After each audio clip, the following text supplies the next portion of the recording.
Hello everyone, welcome to the channel mystic tarot.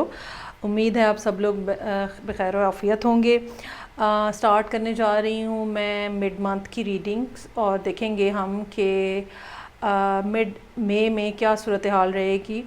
Reading start करने से पहले थोड़ी सी बात मैं करना चाहूँगी, और वो ये है कि जब हम ये बात कहते हैं, मैं भी कहती हूँ, बहुत सारे रीडर्स ये बात कहते हैं कि ये एक जनरल रीडिंग है, तो इसका मतलब ये होता है कि हो सकता है कि इसमें आपके लिए मैसेज हो या हो सकता है कि इसमें आपके लिए मैसेज ना हो। नेसेसरीली ज़रूरी नहीं है कि हर रीडिंग के अंदर आपके लिए मैसेज हो। जब आप रीडिंग स्टार्ट करते हैं या थोड़ी शुरू के 1 2 3 4 मिनट्स सुनते हैं, जब आप बात को देखते हैं कि क्या कार्ड्स आ रहे हैं और वो आपकी सिचुएशन से रेजोनेट नहीं कर रहे होते, तो कोई मसला नहीं है। या अगर आप रीडिंग आगे तक देखते हैं लेकिन आपको उसका कोई सर पैर समझ नहीं आ रहा, तो कोई मसला नहीं है, क्योंकि ये एक जनरल रीडिंग है। हो सकता है कि इस दफ़ा आपके लिए मैसेज ना हो, किसी और के लिए हो, किसी भी पर्टिकुलर स्टार साइन के नीचे। फॉर एग्ज़ाम्पल अगर एरीज़ ही है तो इस टाइम के ऊपर लाखों बल्कि करोड़ों लोग होंगे जो कि एरीज़ के सन साइन में या एरीज़ के असेंडेंट में या एरीज़ मून साइन में कितने करोड़ों लोग होंगे जो कि मौजूद होंगे, और हर एक की ज़िंदगी में मुख्तलिफ़ तरह के हालात चल रहे होते हैं। कोई 50 साल का होगा तो कोई 15 साल का होगा। ये बात कि हर रीडिंग आपके साथ लाजमी मैच करे या ज़बरदस्ती रीडिंग को अपने साथ मैच कराने की कोशिश करना, ये एक अच्छी बात नहीं होगी और एक बचकाना फ़ेल होगा। तो अगर आपको रीडिंग की समझ नहीं आ रही, उससे आप रेजोनेट नहीं कर रहे, उसका सर पैर बिल्कुल आपको पता नहीं चल रहा, तो बराए मेहरबानी उस रीडिंग को आप इग्नोर कर दें, उन मैसेजेस को आप छोड़ दें। नेक्स्ट रीडिंग आप देखिएगा या किसी और रीडर के रीडिंग आप देखें जिनके साथ आपकी मैक्सिमम रेजोनेंस डेवलप हो चुकी हुई है, वो आप करें। दूसरी बात मैं ये कहना चाहूँगी कि जब मंथली रीडिंग्स में मैंने स्टाइल चेंज किया है, तो मेरी उसमें आपसे ये रिक्वेस्ट है कि मैं एक क्रिएटिव काम कर रही हूँ। तो अगर आप मुझसे अच्छा काम करना चाहते हैं तो आप मुझे भी मौका दें कि मैं नई चीज़ों को या नए अंदाज़ को इंट्रोड्यूस करा सकूं। जब आप पहली बार मेरे चैनल के ऊपर आए थे तो मेरा रीडिंग का स्टाइल तब भी आपके लिए शायद नया ही होगा, या शायद कुछ सिमिलर आपने पहले देखा हो। तो ज़रूरी नहीं होता है कि हर नई रीडिंग या हर नए स्टाइल के ऊपर जो है वो आपको ये महसूस हो कि नहीं वो पिछला ज़्यादा अच्छा था। पिछले के अपने बेनिफिट्स होंगे लेकिन कुछ अपने ड्रॉबैक्स भी होंगे। कुछ मेरी अपनी क्रिएटिव जो एबिलिटी है वो भी मुझे उसको भी देखना है, मुझे उसको भी नरिश करना है। जितना ज़्यादा क्रिएटिवली मैं अपने आप को सेटिस्फाइड फील करूँगी, उतना ही मैं अच्छा आप लोगों को डिलीवर कर सकूँगी। वो सब लोग जिनको नया स्टाइल कुछ ज़्यादा जचा नहीं है, भाया नहीं है, थोड़े महीने जो हैं वो आप इसको देखें, क्योंकि वंस अ मंथ ही रीडिंग होती है वो, तो थोड़ा टाइम आप इसको दें और थोड़ा इसको फोकस करें। ओपन माइंड के साथ चीज़ों को देखने की कोशिश करें। आई होप कि ये आप इसके साथ भी सेटलमेंट आपकी इसके साथ भी हो जाएगी। अब हम स्टार्ट करते हैं मिड मंथ की रीडिंग्स में। ये बात कहना इस दफ़ा ज़रूरी है कि इस मिड मंथ में मतलब 15 मई से लेके 30 तक का जो टाइम पीरियड है, इसमें 2 एक्लिप्सेस हैं जो कि हमारे सामने, एक एक्लिप्स तो हो चुका है और दूसरा हो रहा होगा, जो कि हमारे सामने मौजूद है। और ये एक्लिप्सेस जो हैं ये इस साल के पहले एक्लिप्सेस हैं।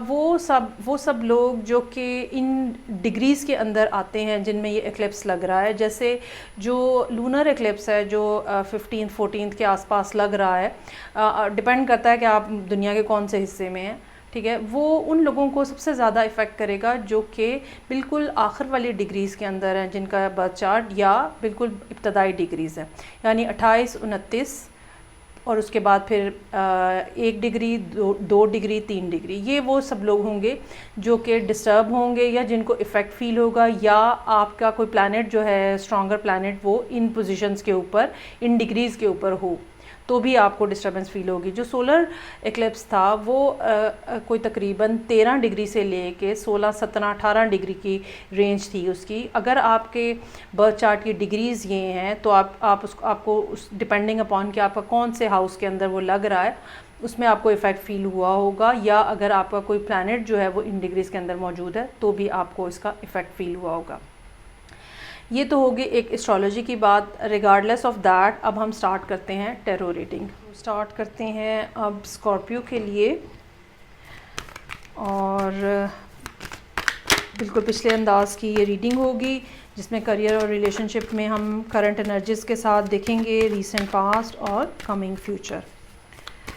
ओके जी, सो लेट्स सी कि क्या सिचुएशन है Scorpio sun, moon and ascendant लोगों के लिए। अच्छा जी, यहाँ पे रीडिंग स्टार्ट हो रही है पेज ऑफ सोर्ड्स के साथ, पेज ऑफ सोर्ड्स, जस्टिस और व्हील ऑफ फॉर्चून। कोई ना कोई मामलात इस किस्म के हैं जो कि लिब्रा लोगों के लिए परेशानी का स्कॉर्पियो लोगों के लिए परेशानी का बायस है। लिब्रा का कार्ड यहाँ मौजूद है, तो कोई ना कोई मामलात इस किस्म के हैं जो कि रीसेंट पास्ट के अंदर ये इस साल के आगाज़ से बात हो सकती है कि कुछ लोगों के लिए तो कुछ मामलात इस किस्म के थे जो कि परेशानी का बायस थे, और ये परेशानी किसी किस्म का डिले हो सकता है।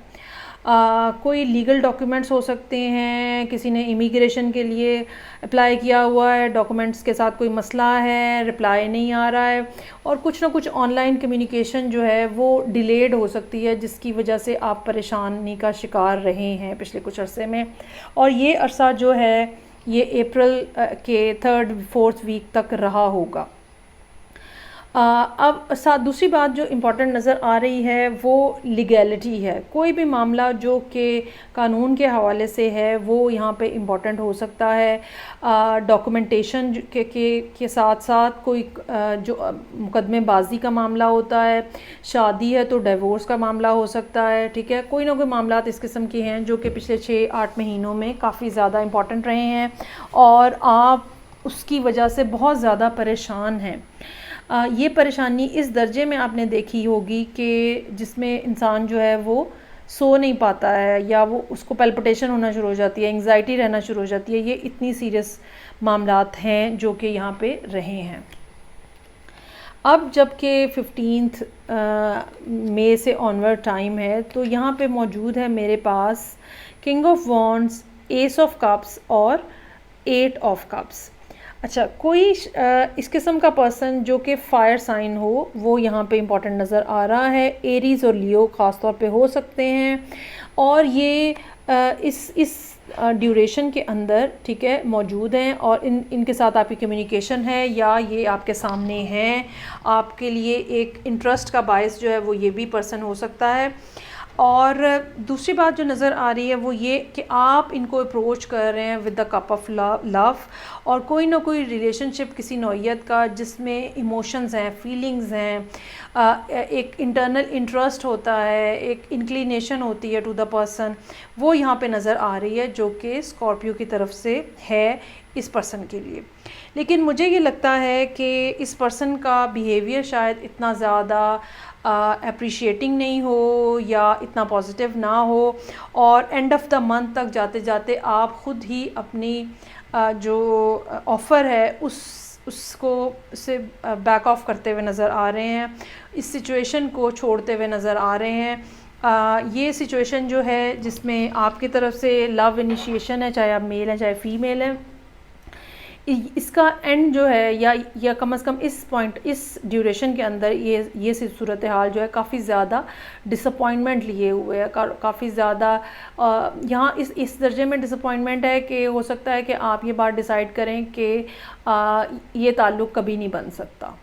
लेकिन समझने की बात, जैसे कि मैंने पहले ज़िक्र किया कि एक्लिप्स हैं, ठीक है, तो समझने की बात ये है कि और मोर ओवर एक्लिप्स के साथ साथ तकरीबन 10-12 तारीख से जो मरकरी की पोजीशन है वो भी अच्छी नहीं है, ठीक है। तो इस दौरान कम्युनिकेशन जो है वो भी डिस्टर्ब हो जाती है और मिसअंडरस्टैंडिंग्स डेवलप हो जाती हैं। सो ये एक ऐसा मामला हो सकता है जो आप 15 से लेके 31 तक देखें, जिसके अंदर ये सारी सूरत हाल जो है वो इन सब फैक्टर्स की वजह से ये सूरत हाल जो है ख़राब हो जाए। लेकिन उसके बाद यहाँ पे मेरे पास मौजूद है लवर्स, हर्मिट और 10 ऑफ पेंटिकल्स। अच्छा, अब जबकि आप एक दफ़ा तो डिसाइड कर लेंगे कि ये मामला नहीं चल सकता, भाई यहाँ से निकल आओ, लेकिन ये बात याद रखिएगा कि जैसे ही ये एक्लिप्स की एनर्जी थोड़ी टोन डाउन होगी और मरकरी की पोजीशन जो है वो बेहतर होना शुरू होगी, तो आप जो है वो अपने अंदर सोचने पे मजबूर हो जाएंगे, अपने अंदर गौर करने पे मजबूर हो जाएंगे कि आया कि आप इस पर्सन के बगैर रह भी सकते हैं कि नहीं रह सकते, चाहे आप मेल हैं चाहे आप फीमेल हैं। दूसरी तरफ आपका छोड़ के चले जाना, इस सूरत हाल को छोड़ के चले जाना दूसरे पर्सन को जो कि कोई फायर साइन है, उसको भी मजबूर करेगा कि वो भी सोचे कि क्या उसने ठीक डिसीजन लिया है, क्या वाक़तन उसको ऐसा करना चाहिए था। आप भी अपने जो अपनी पोजीशन है, बेसिकली आप दोनों लोग जो हैं वो अपनी अपनी पोजीशन के ऊपर गौर करेंगे कि आया कि हमने सही डिसीजन लिया है या नहीं। चूँकि साथ में यहाँ पे एंडिंग जो है रीडिंग की 10 ऑफ पेंटिकल्स के साथ है, अक्टूबर का टाइम हो सकता है जो कि अच्छा टाइम जब स्टार्ट हो, लेकिन ये ज़रूर मैं कहना चाहूँगी कि मई के बाद जून में और जुलाई में आप दोनों ये बात अपनी अपनी जगह पे सोचेंगे कि क्या हमें वाक़तन यही करना है जो हम कर रहे हैं या हमें इस सूरत हाल को तब्दील करना है। और मुझे ये लगता है कि आप दोनों एक बेहतर जगह पे पहुँचेंगे, एक बेहतर डिसीजन पे पहुँचेंगे जो कि इमोशनली भी सेटिस्फाइंग होगा। अगर हम करियर के हवाले से ये मामलात देखें तो पहली लाइन को तो मैं वैसे ही एक्सप्लेन करूँगी कि कुछ ना कुछ मामलात इस किस्म के हैं जो कोर्ट के हवाले से, डॉक्यूमेंटेशन के हवाले से, लीगैलिटी के हवाले से हो सकते हैं।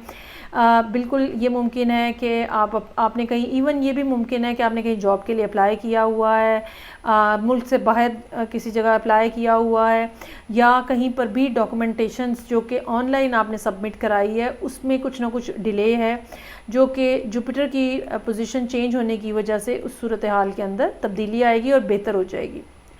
लेकिन करंट सूरत हाल के अंदर king of wands, ace of cups और 8 ऑफ कप्स जो यहाँ पे मौजूद है, तो बिल्कुल इस बात का इम्कान है कि ये किंग ऑफ वॉन्ड्स जो है ये आपके बॉस हों, चाहे मेल चाहे फीमेल, ठीक है।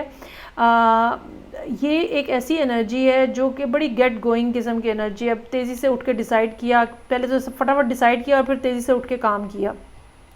आप इनको जिस अंदाज में अप्रोच करना चाह रहे हैं वो इनके लिए ज़रूरत से ज़्यादा इमोशनल हो सकता है, ज़रूरत से ज़्यादा ड्रामा उसके अंदर ये हो सकता है कि फ़ील करें। इनको एक मोर पैशनेट अंदाज में काम करने वाला वर्कर चाहिए होगा, और हो सकता है कि आप अपना जो प्रोजेक्ट इनको पेश करें या जो आप अपना काम इनको दिखाएं वो उसको इतना ज़्यादा अप्रिशिएट ना करें, और इनकी लेस अप्रिसिएशन जो है वो आपको डिसअपॉइंटमेंट में डाल दे। और आपको ये भी मुमकिन हो सकता है कि अगर आपने अपना कोई प्रोजेक्ट बना के दिया है, फॉर एग्ज़ाम्पल जॉब किसी की है और वो परमानेंट नहीं हो रही है, तो अपना प्रोजेक्ट जो आपने बना के दिया तो इनका रिस्पांस इतना कोल्ड किस्म का हो कि आप ये बात समझ लें कि यहाँ पे जॉब नहीं हो सकती या जॉब परमानेंट नहीं हो सकती। एक डिसअपॉइंटमेंट है एंड ऑफ द मंथ जो कि आपको यहाँ पे मिलेगी। उसके बाद ये लवर्स, हर्मिट और 10 ऑफ पेंटिकल्स का कार्ड है। ये कार्ड्स जो हैं, जो ड्यूरेशन यहाँ पे शो कर रहे हैं, वो पहली ड्यूरेशन जो है वो 15 जून के बाद की है, और इसमें कुछ मामलात इस किस्म के आ सकते हैं जिसमें आपको कुछ ना कुछ चॉइस करने को दिया जाए। आया कि आपने किसी पर्टिकुलर डिपार्टमेंट में शिफ्ट होना है, आया कि आपने किसी पर्टिकुलर हेड के अंडर काम करना है, आया कि आपने कोई भी ऐसी ऑप्शन हो सकती है काम के हवाले से जो कि आपको दी जाए, दो में से कोई एक आपको चूज़ करना हो और उसके हिसाब से फिर आगे जो है वो वर्क प्लेस के ऊपर सूरत हाल डेवलप हो। हर्मिट का कार्ड यहाँ पे डीप थिंकिंग की तरफ इशारा कर रहा है, और ये भी इस बात को भी पॉइंट आउट कर रहा है कि जो पास्ट के एक्सपीरियंसेस हैं वो अब आपको हेल्प आउट करने आ रहे हैं। जो पास्ट में आपने लर्निंग की है वो एक्सपीरियंसेस जो हैं वो अब आपको यहाँ पे हेल्प आउट करने आ रहे हैं। लेकिन साथ ही साथ वर्क प्लेस के ऊपर ये ड्यूरेशन जो 15 सितंबर के आसपास है, ये ऐसी हो सकती है जहाँ पे आप अपने आप को बिल्कुल डिटैच करके काम करें और सूरत हाल में अपनी इनपुट जो है वो बड़ी खामोशी से एंटर करें, और बहुत ज़्यादा कोई कम्युनिकेशन ना हो लोगों के साथ, और चुप करके खामोशी से काम करने की कोशिश करते रहें। कोई अगर आप प्रमोशन एक्सपेक्ट कर रहे हैं या ख़ास कोई बोनस एक्सपेक्ट कर रहे हैं तो वो आप मिड अक्टूबर में ही एक्सपेक्ट करिएगा, उससे पहले मुश्किल है कि कुछ हो। ये किसी तरह का भी बोनस हो सकता है, वर्क प्लेस के ऊपर भी हो सकता है, कहीं पे इन्वेस्टमेंट की हुई है वहाँ से भी कुछ फ़ायदा आपको होता हुआ नज़र आ रहा है, या फैमिली मनी आपको मिल रही है, ये भी एक पॉसिबिलिटी मौजूद है। ये थी रीडिंग जो कि स्कॉर्पियो लोगों के लिए थी, सन, मून एंड असेंडेंट। फीडबैक का मुझे इंतज़ार रहेगा। मैं आपसे नेक्स्ट रीडिंग के साथ फिर मिलूँगी। अपना बहुत ज़्यादा ख्याल रखिएगा। खुदा हाफिज़।